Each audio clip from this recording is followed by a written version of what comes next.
In a stunning reversal, the CRTC has decided to increase the wholesale fees that small internet service providers are forced to pay to the large telecom oligarchs in this country. This, of course, reinforces the exceptionally high prices that Canadians already pay for connectivity that is much less expensive in other OECD countries. It also runs against the Liberal promise to reduce rates by 25%. Isn't it not time, Mr. Speaker, that we change this uncompetitive oligopoly and provide more competition and choice to consumers? The Honourable Minister. Mr. Speaker, I welcome the question from my honourable colleague. As he knows well, our government has been relentless in promoting competition to lower prices while working to improve the quality and increase the coverage of telecom services in Canada.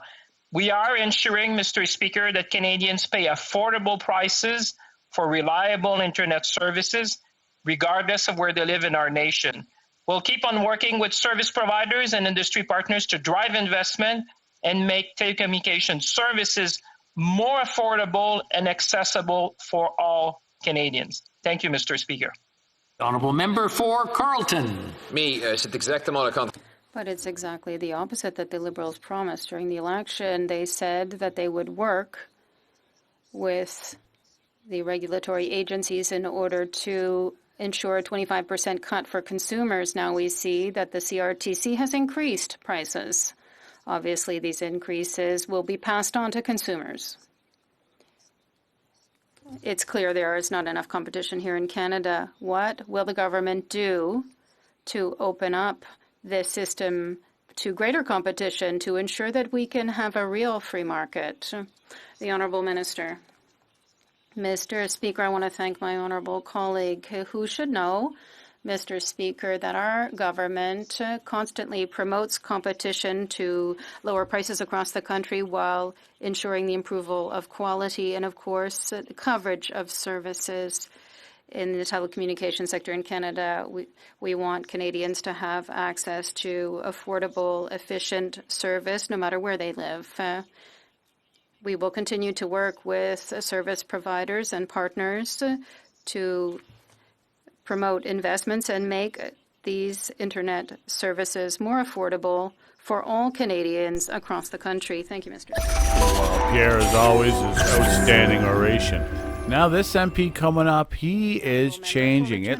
He's making an outstanding Mr. bid. Speaker, last week, the Broadcast Minister of C10. Check Heritage this out. implied that Bill C-10 would not restrict net neutrality in any way, yet the Liberal government in its Bill C-10 is giving the CRTC greater powers to regulate social networks, blogs, online gaming sites, applications, even audiobooks.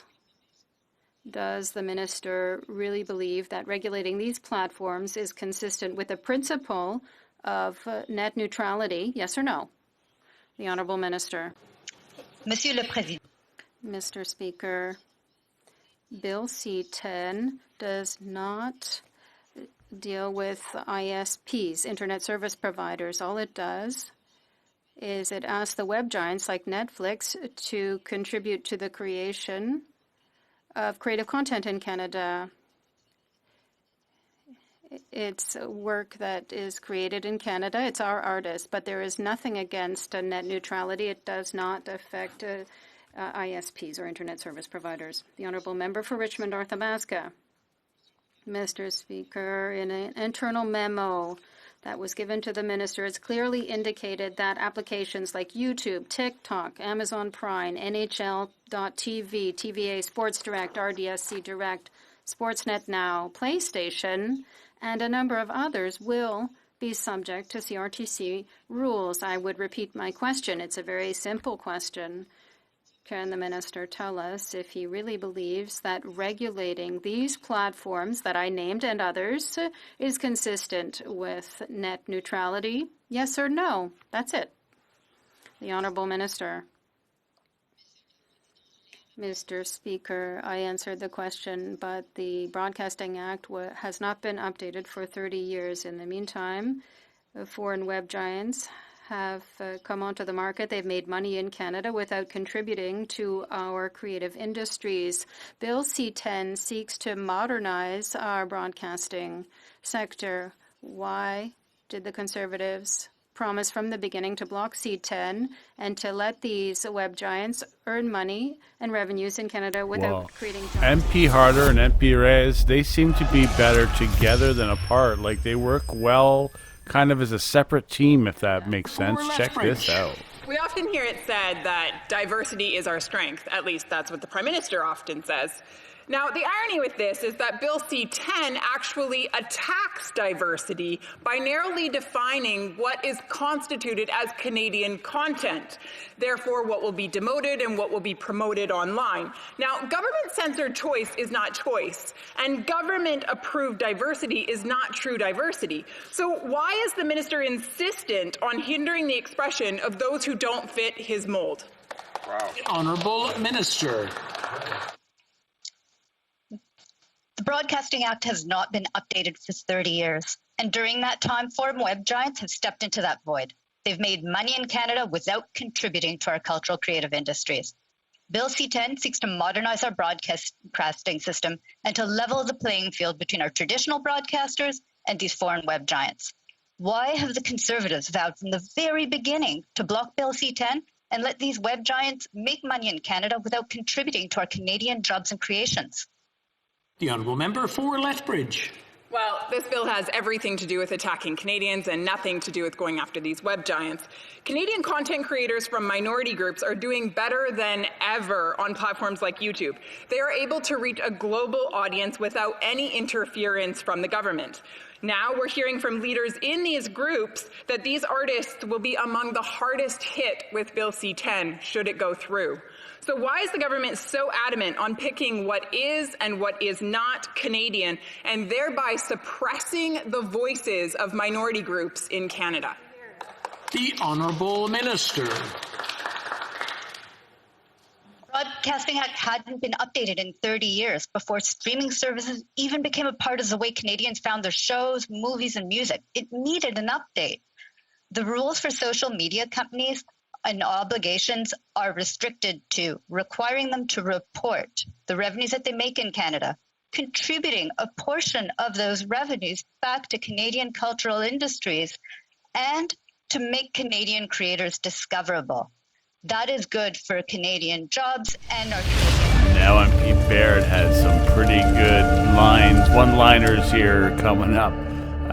Check this scene out for 4 stars today.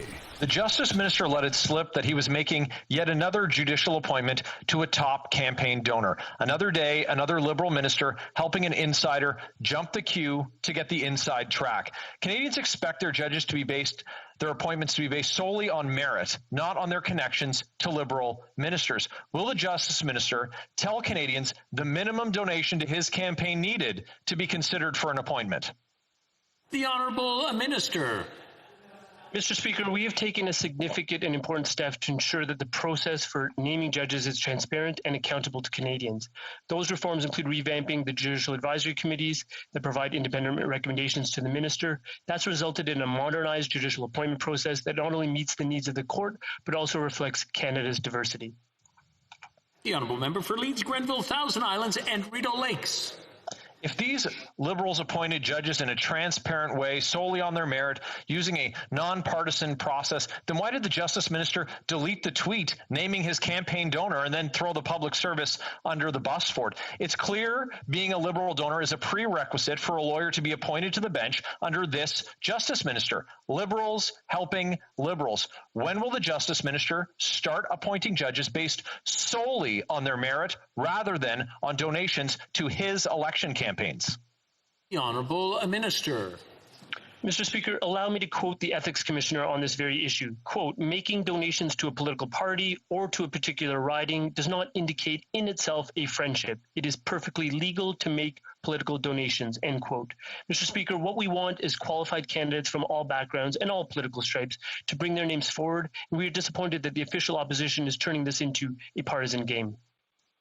The Honourable Member for Kelowna Lake Country.